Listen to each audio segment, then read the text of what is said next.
बिस्मिल्लाहिर्रहमानिर्रहीम। खातिन हज़रात, मैं हूं अख्तर अब्बास और आप सबको मेरा सलाम पहुंचे। बहुत सारे सवाल आ रहे हैं कि सर ईद पे हम आपसे बात करना चाह रहे हैं। मेरे बच्चों, बिस्मिल्लाह, सद बिस्मिल्लाह। आप ईद की नमाज हमारे यहाँ सुबह सुबह हो जाती है 6-7 बजे, तो आप उसके बाद कॉल कर सकते हैं। I would be available. ये कटसी कॉल्स होती है, इस्लाम वाली, मोहब्बत वाली, ईद मुबारक वाली। इसकी कोई फ़ीस नहीं होती।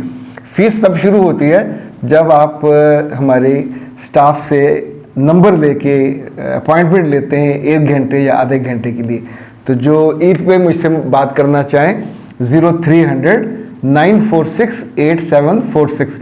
मुझे भी अच्छा लगेगा कि जो लोग बहुत पुराने हमें सुन रहे हैं, देख रहे हैं, वो हमारी बहनें हैं, हमारे भाई हैं और मुल्क में हैं, मुल्क से बाहर हैं। तो आप बहुत आराम से, यानी यूँ समझे, सुबह 9 से लेकर रात 9-10 बजे तक, इस बीच में जितना आप, जब आपको सहूलत हो, बात करना चाहें तो व्हाट्सएप पे भी कर सकते हैं, सिंपल भी कर सकते हैं। ईद का पहले दिन की बात कर रहा हूँ।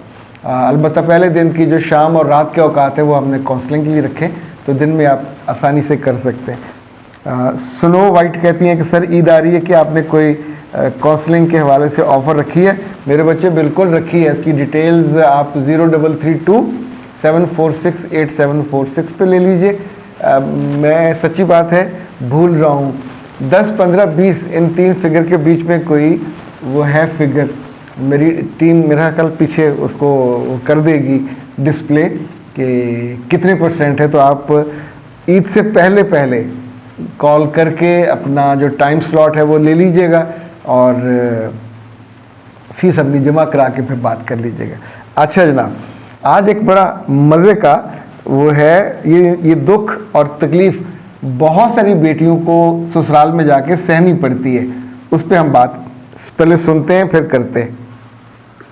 अस्सलाम वालेकुम अख्तर अब्बास साहब, मैं आपकी वीडियोस बहुत शौक से देखती हूँ और मैंने आपकी वीडियोस से बहुत कुछ सीखा। खुसूसन शादी से पहले जो वीडियोस आपने बनाई थी, मैंने उनको सुन के, सीख के अप्लाई किया। मैं बहुत कामयाब रही अपने शौहर के साथ। मैं जो बातें आपने बताई थी। अब मसला ये है कि मैं जॉइंट फैमिली में रह रही हूँ। मेरे देवर का बच्चा है 3 साल का, 4.5 साल का होने वाला है, और मेरा जो बच्चा है वो अभी 1.5 साल का है। तो वो हर चीज़ मेरे बच्चे से छीनता है, हर चीज़ उसको वो छीनने के बाद जिस तरीके से धक्के भी देने की आदत है उसकी, क्योंकि मेरे देवर के औलाद मेरे से पहले हो गई थी, तो वो ख़ानदान भर का चाहिए था और बहुत ज़िद्दी और लाडला बच्चा है। अब मसला ये है कि मेरा बच्चा इतना इनसिक्योर फील करता है कि वो घर में भी मेरी उंगली पकड़ के चलता है। वो कमरे से निकलता है, मेरा बच्चा खौफजदा होकर मेरे पास आ जाता है। उस बच्चे को कुछ नहीं कह सकते, हालांकि वो भी सिर्फ 4 साल का बच्चा है, क्योंकि अगर उन्हें कुछ कहा जाए तो उनकी माँ बुरा मना लेती है और उनके घर का माहौल ख़राब होता है। अब मुझे समझ नहीं आ रहा कि मैं ये सिचुएशन किस तरीके से टैकल करूँ। अगर बच्चे को डांटूँ। अच्छा, इसमें 2-3 चीज़ें हैं और ये बहुत ज़रूरी है इनको समझना भी और इस पे बात करना भी। अभी हम उसके लाडले होने और उसके अनोखे होने और उसकी 3 आंखें होने और 4 बाजू होने पे बात नहीं करते कि कितना वो लाडला है, कितना प्यारा है। उसी घर का बच्चा है, आपका बच्चा भी उसी घर का है। अच्छा, एक बात ये ज़हन में रखिएगा कि आम तौर पे आपके बच्चे के जो बाप हैं ये आपकी मदद नहीं करेंगे। जॉइंट फैमिली में जो एग्रेसिव हो वो फ़ायदे में रहता है। आपकी जो देवरानी है ज़ुबान की तेज़ होगी, मूडी भी होगी, तो छोटी होने के बावजूद उसके शर से बचने के लिए बाकी लोग खामोश हो जाएंगे। अच्छा, उसका मियाँ भी उसके साथ होगा और आपका मियाँ अपने बेटे को पिटवा के, बेइज्जती करवा के, खिलौने छिनवा के भी कहेगा चले रहने दे, कोई बात नहीं। ये जो कोई बात नहीं है, इसके 2 बड़े खौफनाक नताइज होंगे, क्योंकि मैंने अपनी आंखों से बहुत से घरों में ये देखे हैं और उस वक्त फिर बच्चों का लंबा इलाज करना पड़ता है। नंबर 1, ऐसे बच्चे मुस्तकिल डिप्रेशन के पेशेंट हो जाते हैं। उनके अंदर खौफ, डर, एहसास कमतरी। आप खौफ को दूर कर लोगे, डर को दूर कर लोगे, एक डरा हुआ बच्चा, एहसास कमतरी का मारा हुआ, आप सोचें वो ये जानता है कि मैं पिटूंगा, मैं इसकी गाली खाऊंगा, मुझ पे वो हाथ उठाएगा, मेरी चीज़ें छीन लेगा, तो मैं तो हेल्पलेस हूँ। अब्बा जी कहीं काम नहीं आएंगे, अम्मा डर के पीछे हट जाएगी, दादी दादा सवाल ही पैदा नहीं होता। जिसका शर ज़्यादा है वो उसके साथ होंगे।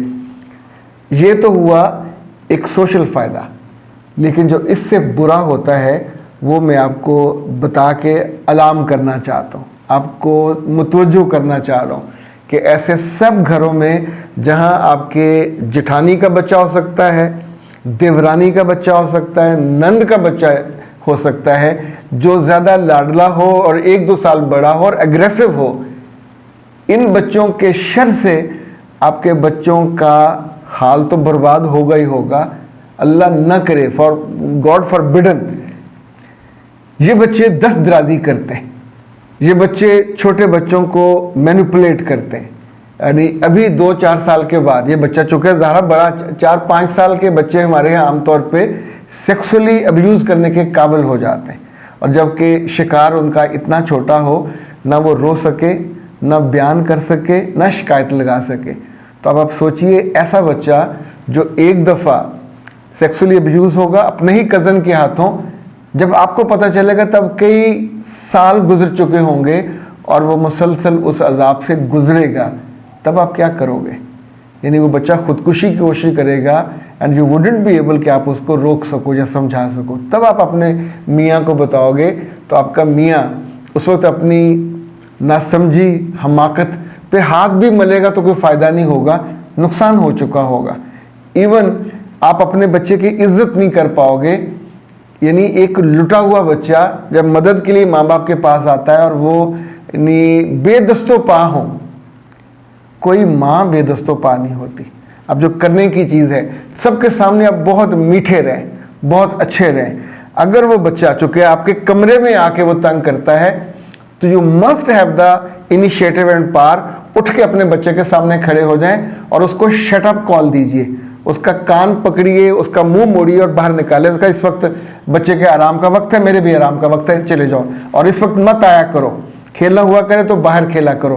किसी चीज़ को हाथ लगाए, फौरन उसके हाथ को यहाँ से पकड़ के, हमारे पंजाबी में कहते हैं चूंडी काटना, तो आपको तो चूंडा काटना चाहिए। एक दफ़ा यहाँ करेंगे, उसकी चैन चैन निकलेगी तो चैन चैन निकलने दीजिए उसे कि चलो उस वक्त आराम का वक्त है, उसने आराम करना है।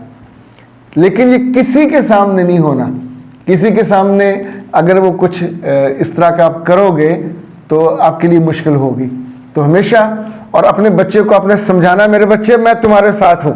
अच्छा, जब आप ये ऐसे करके हाथ करेंगे तो आपका बच्चा भी तेज़ होगा। फिर अपने बच्चे को जैसे थोड़ा बड़ा हो, इसको ज़रूर सिखाइए, जूडो कराटे भी सिखाइए, इसको जिम भी लेके जाइए।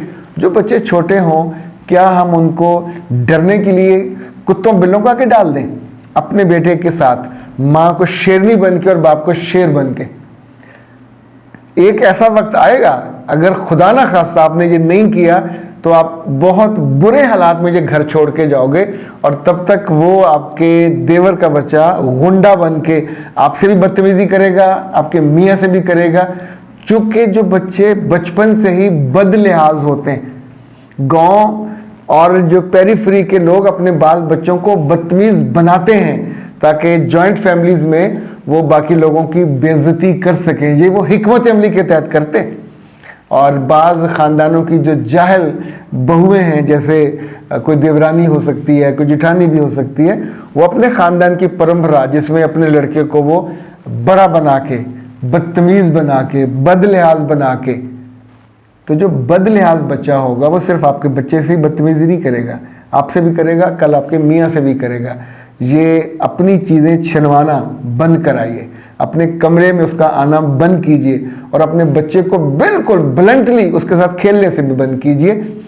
उसको अगर सामने बैठे हों और वो छेड़े तो उसे समझाइए, जो भी उसका नाम है, कि बेटा अगर तो तमीज़ से खेल सकते हो, अगर भाई के साथ लिहाज से खेल सकते हो तो खेलो, अगर ये तुमने हरकत करनी है तो ये नाकाबिले कबूल है, खेलने के लिए कोई और ढूंढ लो। मेरे बच्चे को दोबारा हाथ मत, कहीं तो बोलेंगे ना, यानी कहीं तो आप नहीं बोलोगे तो आपके हक में कौन बोलेगा? तो अपने बच्चे को अपने सामने पिटवाएंगे, बेइज्जत करवाएंगे, एहसास कमतरी का शिकार बनवाएंगे, तो मत कीजिए, रुक जाइए। This is the time to make a decision. And वो जो बहादुरी है कहीं सोई हुई है, तो अपने बच्चे के लिए अपने आप को बहादुर बनाइए। वो लड़की आपसे छोटे दर्जे पे होते हुए आपको कुसकने नहीं देती, हाउ डेयर। यानी उसका मियाँ आपके मियाँ से छोटा है, तो जहाँ मियाँ साथ ना हो मेरे बच्चे, फिर बाज़ दफ़ा माँ को माँ भी बनना होता है, बाप भी बनना होता है, पुलिस भी बनना होता है, कहीं कहीं थोड़ा गुंडा भी बनना होता है। इजाज़त दीजिए, अस्सलाम वालेकुम।